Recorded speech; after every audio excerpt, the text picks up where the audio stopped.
నమస్కారం. Tiles by Padma కి స్వాగతం. ప్రేమ అంటే ఏమిటి? కేవలం రెండు మనసులు కలవడమేనా? లేక ఒకరి కలల కోసం మరొకరు నిలబడటమా?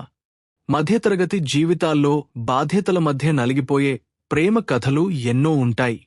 అందులోనూ ఒకరి మౌనాన్ని మరొకరు అపార్థం చేసుకుంటే ఆ బంధం ఎంతటి సంఘర్షణకు లోనవుతుందో ఈరోజు మనం చూడబోతున్నాం. అభిరామ్ మరియు మాయ. ఒకరు ప్రాక్టికాలిటీకి నిదర్శనమైతే మరొకరు భావోద్వేగాల ప్రతిరూపం. వీరిద్దరి మధ్య ఏర్పడిన ఆ అపార్థాల గోడ ఎలా కూలిపోయింది? మౌనం నుండి మాట వరకు వారి ప్రయాణం ఎలా సాగింది? ఈ సుదీర్ఘమైన మరియు లోతైన కథను చివరి వరకు వినండి. ఇది కేవలం ఒక కథ మాత్రమే కాదు, ప్రతి ఇంట్లో ఉండే ఒక యథార్థ దృశ్యం. ఈ కథ మీకు నచ్చితే మరిన్ని ఇలాంటి హృద్యమైన కథల కోసం మా ఛానల్ని ఇప్పుడే సబ్స్క్రైబ్ చేసుకోండి. మన కథ మొదలయ్యే ముందు ఈ రెండు పాత్రల అంతరంగాన్ని మనం అర్థం చేసుకోవాలి.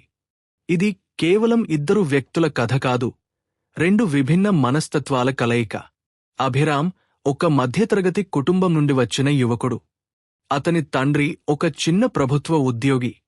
నెల ఆఖరున ఇంటి ఖర్చుల కోసం తన తండ్రి పడే తపనను, తల్లి పడే ఆవేదనను అతను కళ్లారా చూశాడు. రేపు నీ స్కూల్ ఫీజు కట్టాలిరా, అనవసరంగా ఖర్చులు చేయకు అన్న మాటల మధ్యే అతను పెరిగాడు. అందుకే అభిరామ్కి జీవితం అంటే ఒక బాధ్యత. అతను భావోద్వేగాల కంటే భద్రతకే ఎక్కువ ప్రాధాన్యత ఇస్తాడు. అతని దృష్టిలో ప్రేమ అంటే కవిత్వం రాయడం కాదు, తన భార్యకి రేపటి భయం లేకుండా ఒక మంచి జీవితాన్ని ఇవ్వడం. అతను కష్టపడతాడు, శ్రమిస్తాడు, కాని ఆ శ్రమలో తన మనసుని వ్యక్తపరచడం మర్చిపోయాడు. మరోవైపు మాయ. ఆమె ఒక రంగుల ప్రపంచం. ఆమె తండ్రికి ఆమె అంటే ప్రాణం. ఆమె చిన్న చిన్న విజయాలను కూడా ఆయన పండగలా జరుపుకునేవారు. అందుకే మాయకి ప్రేమ అంటే మాటల్లో వ్యక్తమయ్యే ఆత్మీయత. ఎవరైనా తనని మెచ్చుకుంటే, తనతో కాసేపు మాట్లాడితే చాలు అనుకునే సున్నిత మనస్కురాలు. ఆమెకి జీవితం అంటే బ్యాంక్ బ్యాలెన్స్ కాదు, ఒకరి మనసుని మరొకరు అర్థం చేసుకునే అనుబంధం. ఆమె ఒక ఫ్రీలాన్స్ ఆర్టిస్ట్. ప్రతి రంగులో ఒక భావాన్ని వెతుక్కునే మనస్తత్వం ఆమెది. వీరిద్దరి సంబంధం ఒక పెద్దలు కుదిర్చిన పెళ్లి ద్వారా మొదలైంది. పెళ్లి చూపుల్లో అభిరామ్ తక్కువ మాట్లాడాడు. అది చూసి మాయ ఏమనుకుందంటే, అతను చాలా గంభీరమైనవాడు, బాధ్యత గలవాడు, నన్ను బాగా చూసుకుంటాడు అని. అభిరామ్ ఆమె పెయింటింగ్స్ చూసి, చాలా ప్రశాంతమైన అమ్మాయి, నా ఇంటికి కలకలను తెస్తుంది అని భావించాడు. ఇద్దరి అంచనాలు వేరు, కాని గమ్యం ఒకటే అనుకున్నారు. వారి పెళ్లి వేడుక చాలా ఘనంగా జరిగింది. కాని ఆ పెళ్లి మండపం మీద ఉన్నప్పుడు వారికి తెలియదు, తాము ఒకే ఇంట్లోకి వెళ్తున్నా రెండు వేర్వేరు ప్రపంచాల్లో నివసించబోతున్నామని. అభిరామ్ తన కెరీర్ పరుగులో మాయను కూడా ఒక బాధ్యతలా మార్చేసుకుంటే, మాయ తన ఆత్మీయత కోసం ఆ రాతి గోడను ఎలా ఘీకొట్టిందో ఇప్పుడు చూద్దాం. అదే ఆ అపార్ట్మెంట్లోని ఫ్లాట్ నంబర్ 302. అక్కడ నుండే మన కథ మొదటి అడుగు మొదలవుతుంది. నగరం ఇంకా నిద్ర లేవకముందే ఆ ఇంట్లో ఒక యాంత్రికమైన నిశ్శబ్దం మొదలవుతుంది. కిచెన్లో స్టీల్ గిన్నెల చప్పుడు, హాల్లోని గోడ గడియారం టిక్ టిక్ శబ్దం, ఇవే ఆ ఇంటి ఉదయపు సంగీతం. అభిరామ్ తన ల్యాప్టాప్ బ్యాగ్ సర్దుకుంటూ డైనింగ్ టేబుల్ దగ్గర కూర్చున్నాడు. అతని కళ్ళు ఎప్పుడూ తన ఫోన్ స్క్రీన్ మీదో లేక తన కోడింగ్ ప్రపంచంలోనో ఉంటాయి. అతనికి జీవితం అంటే ఒక లెక్క. ఉదయం 9 నుండి రాత్రి 9 వరకు కష్టపడితేనే నెల ఆఖరున వచ్చే ఆ అంకెలు తన కుటుంబాన్ని కాపాడతాయని అతని నమ్మకం. మరోవైపు మాయ. ఆమె చేతిలో ఎప్పుడూ రంగుల బ్రష్ ఉంటుంది. ఆమెకి ఈ ప్రపంచం ఒక కాన్వాస్ లాంటిది. ఉదయం కురిసే మంచులో ఒక అందం, సాయంత్రం ఆకాశంలో ఒక కవిత్వం ఆమెకి కనిపిస్తాయి. కాని పెళ్లైన ఈ 6 నెలల్లో ఆమె గమనించింది ఒక్కటే, అభిరామ్ ప్రపంచంలో రంగులకి చోటులేదు. అతనికి కేవలం నలుపు, తెలుపు అంటే లాభం, నష్టం మాత్రమే తెలుసు. ఆ రోజు ఉదయం మాయ చాలా ఆశగా ఒక పెయింటింగ్ వేసింది. అది వారిద్దరూ కలిసి కాఫీ తాగుతున్నట్టుగా ఉన్న ఒక ఊహాచిత్రం. అభిరామ్ టేబుల్ దగ్గరికి రాగానే ఆమె ఆ పెయింటింగ్ని అతని ముందు పెట్టింది. అభి, ఇది చూడు. ఇందులో నీ కళ్లలో ఉన్న ఆ గంభీరతని తీసుకురావడానికి నాకు 3 రోజులు పట్టింది. ఎలా ఉంది అని అడిగింది. అభిరామ్ ఒక్క క్షణం దానివైపు చూశాడు. కాని అతని మనసులో అప్పుడు రన్ అవుతున్నది ఆఫీస్ మీటింగ్ గురించి. బాగుంది మాయ, కాని ఇలాంటి వాటిమీద సమయం వృధా చేసే కంటే నువ్వు ఏదైనా ఆన్లైన్ డిజైనింగ్ కోర్స్ చేస్తే నీకు కెరీర్లో హెల్ప్ అవుతుంది కదా. ఆర్ట్ అనేది కేవలం హాబీగా ఉంటేనే బావుంటుంది, అది మనకి అన్నం పెట్టదు అని చాలా ప్రాక్టికల్గా చెప్పి తన కాఫీ కప్పు ఖాళీ చేసి వెళ్ళిపోయాడు. మాయ అలాగే నిలబడిపోయింది. ఆమె కోరుకున్నది ఒక చిన్న ప్రశంస, ఒక చిన్న గుర్తింపు. కాని అభిరామ్ దృష్టిలో అది కేవలం సమయం వృధా. అక్కడే ఆ నిమిషమే వారిద్దరి మధ్య ఒక కనిపించని గోడ మొదటి ఇటుక పడింది. అభిరామ్ ఆఫీస్కి వెళ్ళాక ఆ ఇల్లంతా ఒక నిశ్శబ్ద సముద్రంలా మారిపోతుంది. మాయ ఆ పెయింటింగ్ని తీసి ఒక మూల పడేసింది. ఆమెకి అర్థం కాలేదు, ప్రేమ అంటే కేవలం డబ్బు సంపాదించి పెట్టడమేనా? ఒకరి భావాలని పంచుకోవడం ప్రేమే కాదా? అభిరామ్కి తనమీద ప్రేమ లేదని ఆమె అనుకుంది. కాని నిజానికి అభిరామ్కి ప్రేమను వ్యక్తపరచడం తెలియదు. అభిరామ్ గతం అతన్ని అలా మార్చింది. చిన్నప్పుడు తన తండ్రి ఆర్థిక ఇబ్బందుల వల్ల పడిన అవమానాలు చూసి తన భార్యకి ఎప్పుడూ ఆ పరిస్థితి రాకూడదని అతను ఒక మొండి పట్టుదలతో కష్టపడుతున్నాడు. అతని దృష్టిలో తను చేస్తున్నది అతి పెద్ద త్యాగం. కాని ఆ త్యాగంలో మాయ ఒంటరితనం అతనికి కనిపించడం లేదు. ఒక సాయంత్రం మాయకి జ్వరం వచ్చింది. ఆమె నీరసంగా సోఫాలో పడుకుంది. అభిరామ్ ఇంటికి వచ్చేసరికి రాత్రి 10 అయింది. అతను వస్తూనే, మాయ, వంట కాలేదా? ఆకలిగా ఉంది అన్నాడు. మాయ మెల్లగా కళ్ళు తెరిచి, అభి, నాకు ఒంట్లో బాలేదు. జ్వరం ఎక్కువగా ఉంది. నువ్వు ఏమైనా బయట నుండి తెచ్చుకుంటావా అని అడిగింది. అభిరామ్కి ఒక్క క్షణం కోపం వచ్చింది. ఆ రోజంతా ఆఫీస్లో క్లయింట్తో గొడవపడి అలసిపోయి వచ్చిన అతనికి ఇంటికి వచ్చాక ప్రశాంతత కావాలనిపించింది. నీకు ఎప్పుడూ ఏదో ఒక కారణం ఉంటుంది మాయ. నేను బయటపడే కష్టం నీకు అర్థం కాదు. కనీసం ఇంటి బాధ్యతలు కూడా నువ్వు చూసుకోలేకపోతే ఎలా అని విసుక్కుంటూ తన గదిలోకి వెళ్ళిపోయాడు.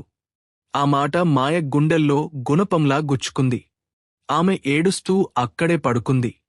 అభిరామ్కి తెలియదు, తను అన్న ఆ ఒక్క మాట మాయ మనసులో ఎంత పెద్ద గాయం చేసిందో. అతనికి బాధ్యత ముఖ్యం, ఆమెకి ఆత్మీయత ముఖ్యం. ఈ 2 భిన్నమైన దారుల మధ్య వారి బంధం ఒక్క చీకటి సొరంగంలోకి ప్రవేశించింది. మరుసటి రోజు నుండి మాయ తనని తాను పూర్తిగా మార్చుకుంది.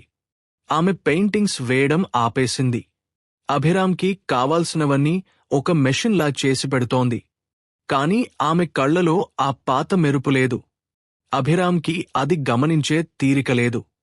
అతను తన ప్రమోషన్ కోసం, తన భవిష్యత్తు కోసం మరింత వేగంగా పరిగెడుతున్నాడు. కాని కాలం ఎప్పుడూ ఒకేలా ఉండదు. వారిద్దరి మధ్య ఉన్న ఈ మౌన యుద్ధం ఒక పెద్దలు నిర్ణయించిన పెళ్లి వల్ల వచ్చిన సమస్య కాదు. ఒకరి మనసుని మరొకరు చదవలేకపోవడం వల్ల వచ్చిన సంక్షోభం. మాయ దృష్టిలో అభిరామ్ ఒక రాతి మనిషి. అభిరామ్ దృష్టిలో మాయ ఒక బాధ్యత లేని అమ్మాయి.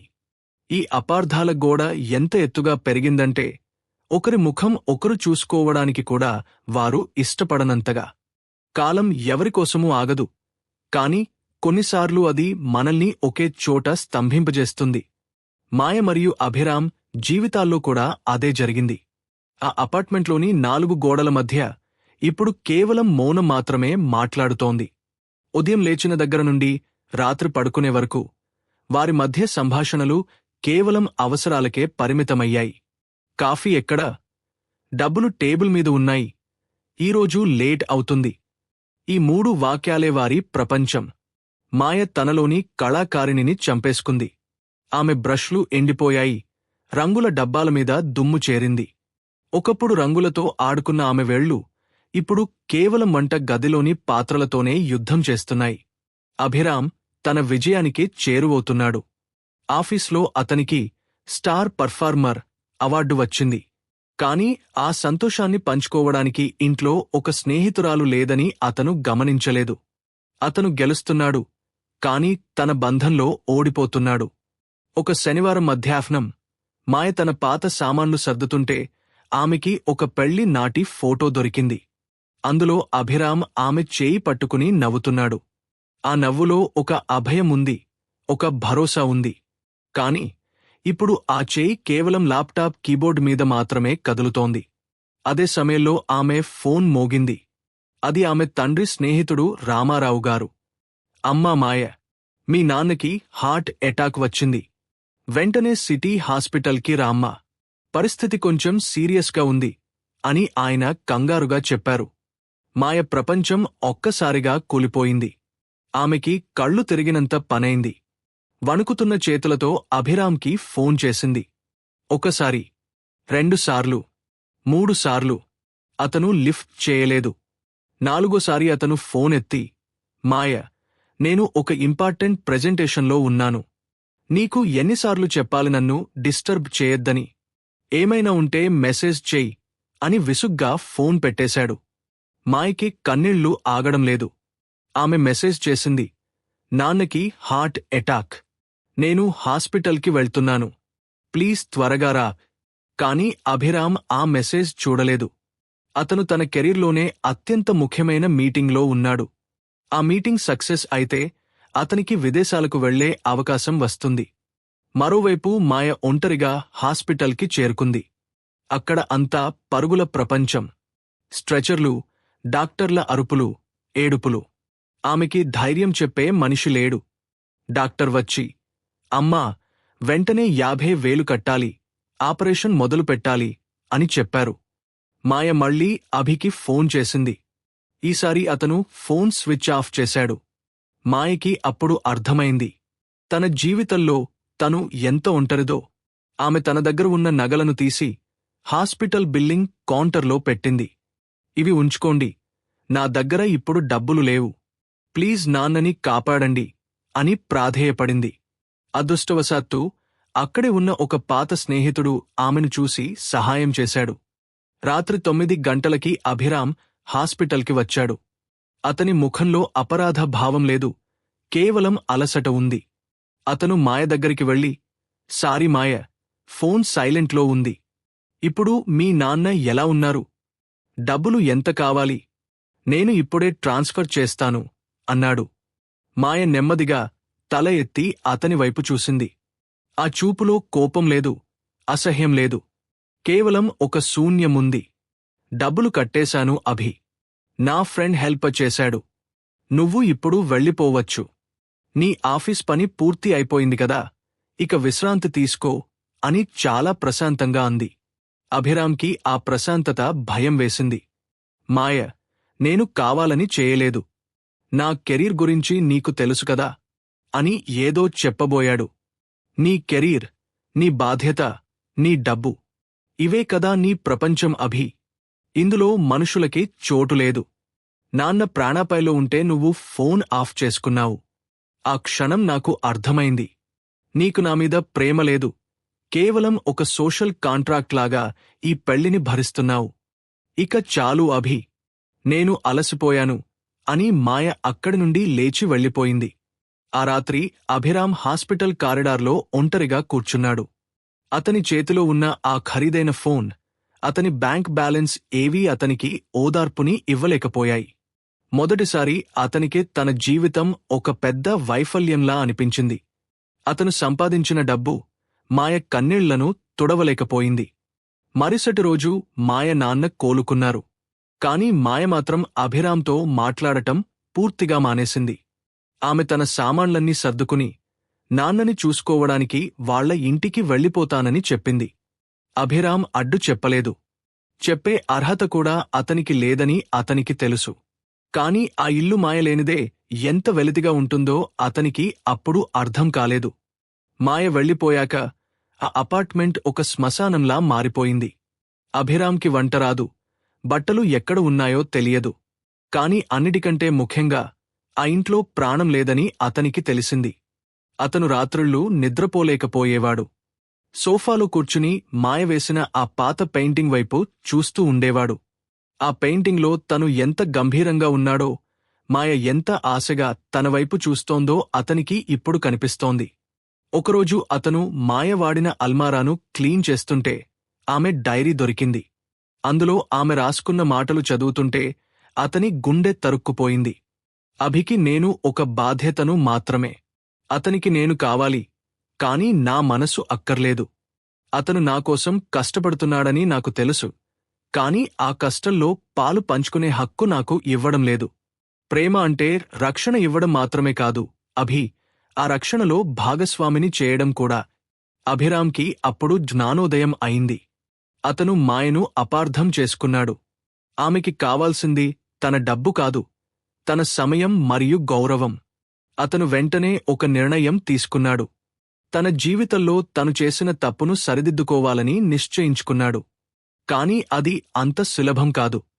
మాయ మనసులో ఏర్పడిన గాయం చాలా లోతైనది. ఆ గాయానికి మందు కేవలం మాటలు కాదు, తన ప్రవర్తనలో మార్పు కథ ఆసక్తికరంగా సాగుతోంది కదూ. మరి అభిరామ్ తన తప్పును తెలుసుకున్నాడా లేదా అనేది తెలుసుకునే ముందు వీడియోని లైక్ చేయండి. అభిరామ్ ఒంటరితనం అతనికి ఒక కొత్త పాఠాన్ని నేర్పింది. మాయ వెళ్లిపోయిన వారం రోజుల తర్వాత ఆ ఇల్లు కేవలం ఒక కాంక్రీట్ కట్టడమని అతనికి అర్థమైంది. ప్రతిరోజూ ఆఫీస్ నుండి రాగానే తలుపు తీయడానికి మాయలేదు. కాఫీ తాగుతారా అని అడిగే గొంతులేదు. ఆ నిశ్శబ్దం అతన్ని భయపెట్టసాగింది. తను సంపాదించిన ప్రమోషన్, తన బ్యాంక్ బ్యాలెన్స్ తనకి ఏమాత్రం సంతోషాన్ని ఇవ్వడం లేదు. ఒకరోజు రాత్రి అభిరామ్ మాయ గదిలో కూర్చున్నాడు. అక్కడ ఆమె వాడిన పెయింటింగ్ బ్రష్లు, రంగుల డబ్బాలు అలాగే ఉన్నాయి. అతను నెమ్మదిగా ఒక రంగు డబ్బాని తెరిచాడు. అది ఎండిపోయి గట్టిగా అయిపోయింది. నేను కూడా ఇంతే కదా, నా బాధ్యతల వెనుక నా మనసుని ఎండబెట్టేశాను అని అతను తనలో తాను అనుకున్నాడు.